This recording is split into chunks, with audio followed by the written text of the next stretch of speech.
Alors, suite de cette formation sur le thème entrer facilement en état d'hypnose, je vous propose d'aborder une technique qu'on appelle le fractionnement, qui va vous permettre d'approfondir l'état d'hypnose.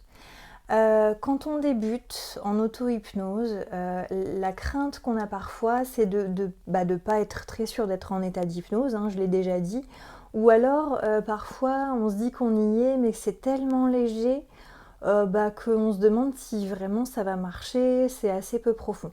Alors déjà, moi je vous rassure, même si vous êtes en transe légère, ça ne va pas vous empêcher de travailler correctement.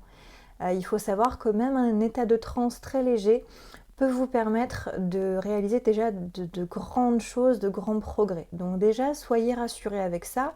Même si vous êtes au début en état de transe légère, et je dis au début, mais même si vous êtes toujours en état de transe assez légère, moi c'est mon cas, ça m'empêche pas de travailler correctement sur ce que j'ai à travailler, donc c'est pas un problème. Maintenant, peut-être que vous aurez envie déjà même pour essayer, pour aller un petit peu plus loin, vous aurez envie peut-être d'approfondir cet état d'hypnose. Donc c'est pour ça que je vais vous parler de cette technique, de cette astuce qui s'appelle le fractionnement. Un peu un coup de baguette magique, c'est presque ça. Alors, qu'est-ce que c'est que le fractionnement? En fait, ça va être très simple. Déjà, vous allez induire l'état d'hypnose, quelque chose d'assez léger au départ. Et vous allez sortir de l'état d'hypnose. Alors, comment on sort? En ouvrant les yeux. Alors, vous allez sortir, je ne vous parle pas de réassociation à part entière, vous n'allez pas faire le décompte, etc. Mais vous allez, c'est comme quand on vous sort d'une rêverie, de façon un peu brutale et vous ne savez plus trop où vous êtes, comment vous vous appelez. Là c'est pareil, alors on sort de l'état d'hypnose, on ouvre les yeux par exemple. On se dit tiens oui c'est vrai je suis là. Et puis qu'est-ce qu'on fait après? On replonge dans l'état de transe, donc on referme les yeux et on retourne dans ce qu'on était en train de faire. Et puis on en ressort, c'est-à-dire qu'on réouvre les yeux par exemple. Et puis on y retourne, et etc. etc.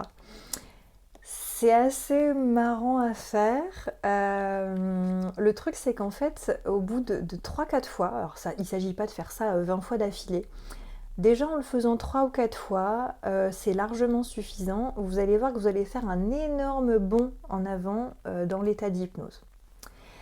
Du coup, moi je vous propose d'essayer en fait. Je vous ai enregistré une séance. Ce que j'ai fait dans cette séance pour tester cette séance, c'est un petit enregistrement qui va vous permettre de tester le fractionnement. On reste toujours sur l'induction. Alors je vais utiliser ici l'induction par utilisation d'un lieu ressource parce qu'on vient juste de l'avoir, que ça me semble un petit peu plus frais dans votre esprit.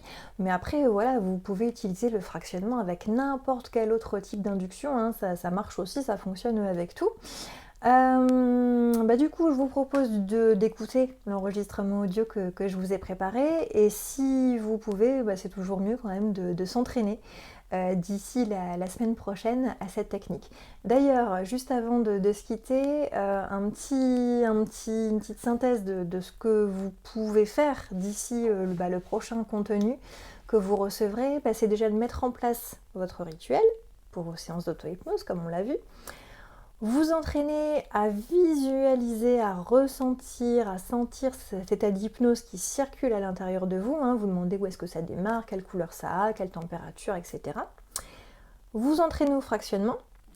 Et puis vous entraînez aux 2 types d'induction qu'on a vu aujourd'hui, l'induction par association de souvenirs et l'induction par utilisation d'un lieu ressource.